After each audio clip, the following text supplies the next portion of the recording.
Hi everybody, the brother-in-law and I are going to do sauerkraut today, homemade sauerkraut. The cabbage came from the garden, and the first thing I want to explain to you is sanitizing everything. It's very important to sanitize. I sanitize with Star San. This is probably the best stuff on the market as far as I'm concerned. I use it when I make my beer to sanitize everything. And this is the weights. I used to use plastic and water and barbell weights, and about 10 years ago I went and got the regular weights to fit into the crock. I think it's a lot better, and they're a lot easier to sterilize, and I don't like plastic. I know a lot of people use food grade plastic, 5-gallon buckets.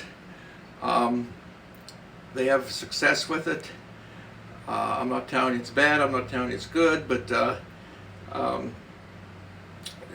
icing comes in it, probably pudding and stuff. It's not fermenting for 6 to 8 weeks. So I don't know if that has a difference, but I just don't use plastic. I use the ceramic. I sterilize the ceramic, the lid, make sure it's sterilized, and the crock. Now I like using the crock. That's what the old timers always used, and they knew what they were doing as far as I'm concerned. It was trial and error for them, but they got it right, and I'm just going the way they used to do it. And over the years, using my garlic, I dehydrate it, and I'll be putting that in with the sauerkraut. This is 3 ounces. Every 2 pounds of cabbage, I'll put a handful of garlic in, and my salt, and then I use dill. The garlic and dill goes together very well in the sauerkraut. Believe me, it's delicious. And I highly recommend it the next time you do sauerkraut, use some garlic and dill. But the main thing is make sure you sterilize everything. And I usually wait till November to do my sauerkraut because it's cooler out. And sauerkraut should be kept at 65 degrees, around that area. Give or take a couple degrees, but 65 is ideal. And I found out that keeping it 65, I never had any sauerkraut go bad on me. I know what it's like to throw gallons of sauerkraut away because it didn't turn out right. But that's what I do. I make sure I do it here in the basement. I have the lid on it, so there's not very much odor at all. I keep it right here in the chair, right here. And for overflow is a good thing when you're making sauerkraut. The water comes up over, that's good. And this is just a regular pot, garden pot container, plastic. And put that down, put the crock on top of that, so if there's any overflow, it'll be caught. But we'll do a little video here when we start, and we'll take it up from there.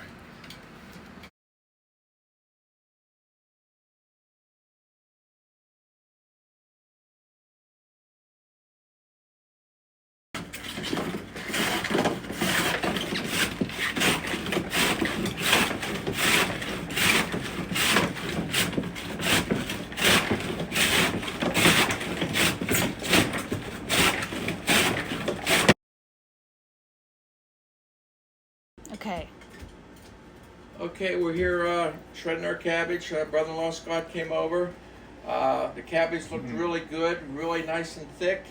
And we weigh 5 pounds out. And then Scott will bring it over here. We'll pour it in a bucket. That's 5 pounds.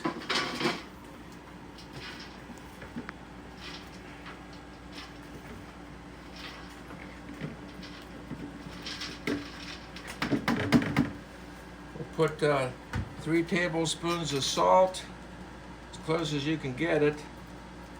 Just make sure it's level. Keep going. That's good. Okay, make sure you spread it all around. 1.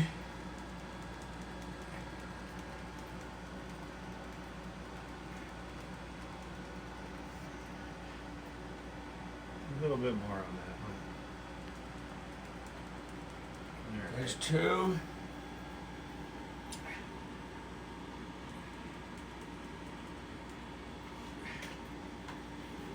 There's 3. And then the garlic. This is the dehydrated garlic that I had this summer. I sold it really quick. That was the problem. But I'll spread the garlic, put the garlic in, and that will rehydrate. Just a little dab there. And then I'll put a tablespoon of dill. This is homemade from the garden. This is the dill, dried dill and ground from the garden, and sprinkle it on there. Scott's gonna mix it.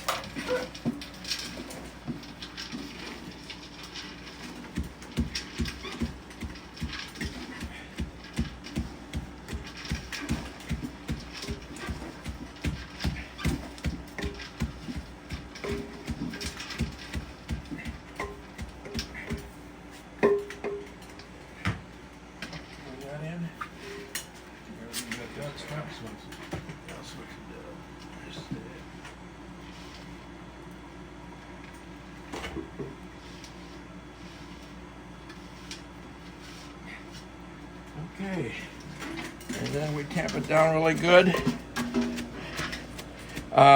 Just wanted to bring it back up to clean everything from the very beginning, from the first video. I used Dawn dishwasher liquid to clean everything, and then sterilized it. The stomper has been sterilized. The cutter has been sterilized. The bowl was sterilized, and so was the canister. But you can see the water starting to come up already. And oh, does that smell good? That garlic and dill together with the cabbage, it's just excellent. And like I said, that garlic will rehydrate, and it'll go all through the brine and the dill. Just 2 really good things together. Okay, we've got a ways to go, so thanks. Okay, we're all done. You can see the garlic in there, it rehydrated. Scott's putting some leaves on top, and we're about ready to keep fermenting. You can see the water coming up. Looks really good. The smell is unbelievable. I just wish you guys could smell this, but it's excellent. But we're gonna put that there. Put some cabbage. I'm gonna let Muscles pick this up. You got it, Scott? Yeah. And then put it on there. Don't forget your overflow pan. If it overflows, that means it's working good. And oh, we got to put the weights on, Scott. But hold on a minute. Get the weights. Here's the weights.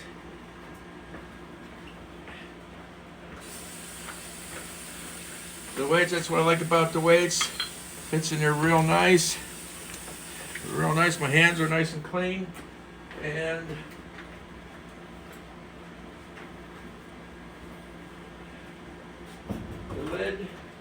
the lid's been sterilized. So we're all done. We're gonna leave that sit there, at least 50 days. Minimum of 50 days. Yeah, and then we'll check it every so often, but that's all set for January 1st. Okay, buddy, and everybody there, we'll see ya. Bye.